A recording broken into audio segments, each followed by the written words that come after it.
আজকে আমি chicken stew করে দেখাবো। এই চিকেন স্টিউ করার জন্য আমি নিয়ে নিয়েছি 750 গ্রামের মতো চিকেনের সব রকম পিসি করেই নিয়েছি আমি। আর এই চিকেন স্টিউয়ের মধ্যে আমি কিছু সবজি দেব।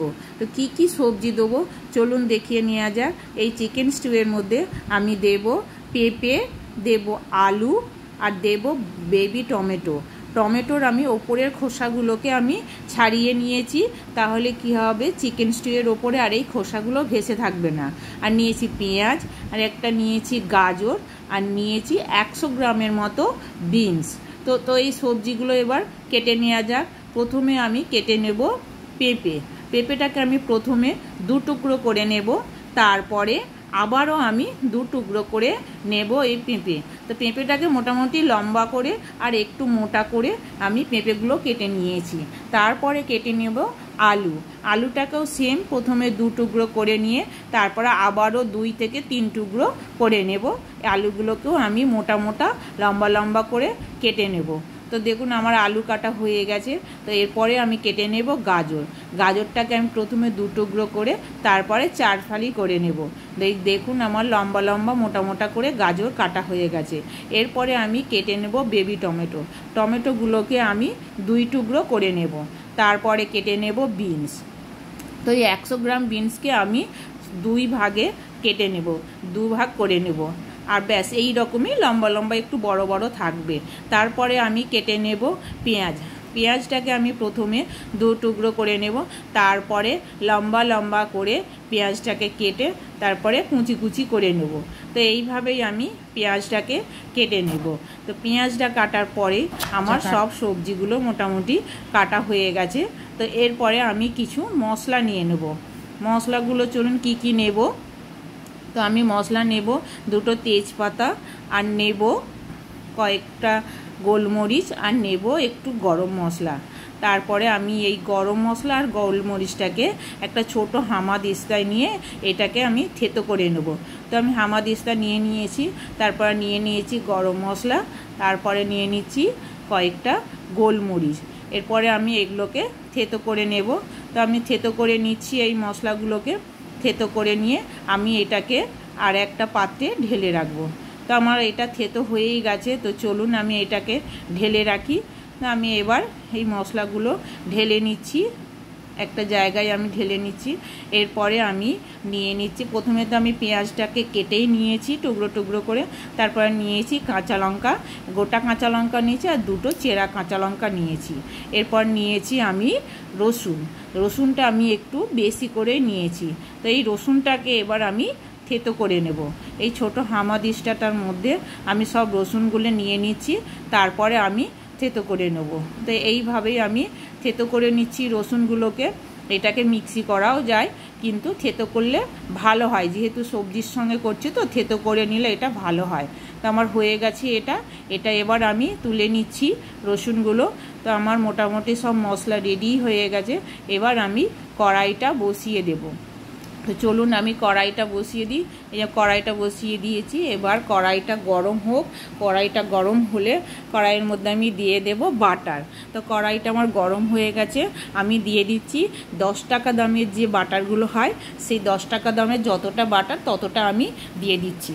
আর এই বাটারটা এবার একটু গরম হলে তারপরে আমি দেব তেজপাতা। আপনারা এখানে বাটারের বদলে এখানে হোয়াইট অয়েলও দিতে পারেন, কোনো অসুবিধা হবে না। তো আমি দিলাম বাটার, তারপরে এই গরম বাটারের মধ্যে আমি দিয়ে দিচ্ছি তেজপাতা, কয়েকটা গোটা গোলমরিচ, আর যে মশলাটা আমি থেতো করে রেখেছিলাম ওটা এর মধ্যে দিয়ে দিচ্ছি। দিয়ে 2-1 বার নেড়েচেড়ে এর মধ্যে আমি দিয়ে দিচ্ছি রসুন। এই রসুন থেতো করে যে রেখেছিলাম সেটা আমি দিয়ে দিচ্ছি। দিয়ে একটু নাড়াচাড়া করে নেব। রসুনটাকে একটু আমি ভাজা করে নেব। তো চিকেন স্টুয়ে একটু রসুনটা বেশি দিলে শরীরের পক্ষে খুবই উপকার হয়।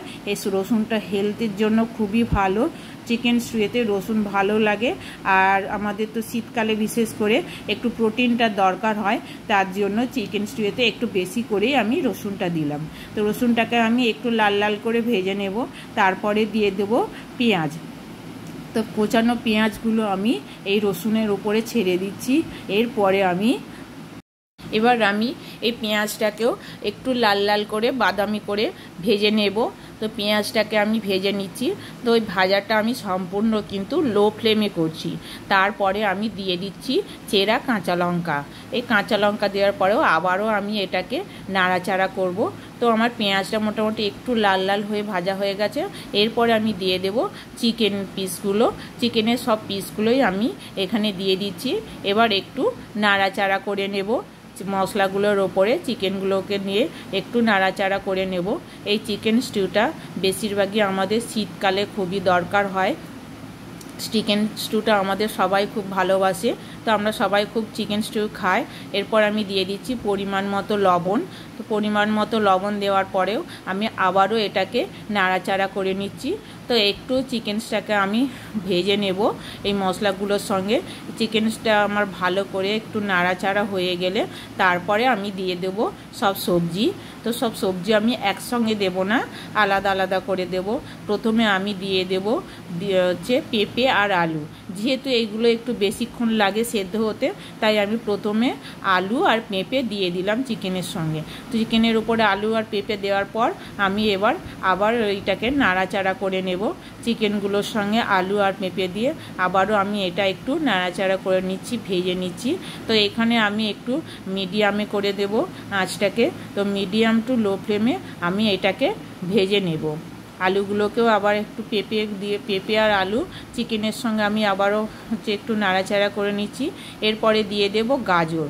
তো গাজরটা আমি এরপরে দিয়ে দিচ্ছি, দিয়ে আবারও আমি নাড়াচাড়া করে নেব। তো গাজরটা নাড়াচাড়া করার পরে আমি দিয়ে দেব টমেটো। তো আগে আমি গাজরটা দিয়ে নাড়াচাড়া করে নিই, একটু ভাজা ভাজা হয়ে গেলে তারপরে টমেটো দেব। এখন নাড়াচাড়া করছি, গাজর দিয়ে একটু ভাজা ভাজা হয়ে গেছে। এরপরে আমি দিয়ে দেব টমেটো। তো আমি এইটা মিডিয়ামে নাড়াচাড়া করব। যেহেতু লবণ দিয়েছি তাই চিকেন থেকে জল বেরিয়েছে আর সবজি থেকে জল বেরিয়েছে, এই জন্য তো নাড়াচাড়া করতে করতে জলটা শুকিয়ে যায়। তো তখন আমাকে কিন্তু লো ফ্লেমে আবার নাড়াচাড়া করতে হবে। তো আমি টমেটোগুলো দিয়ে দিয়েছি।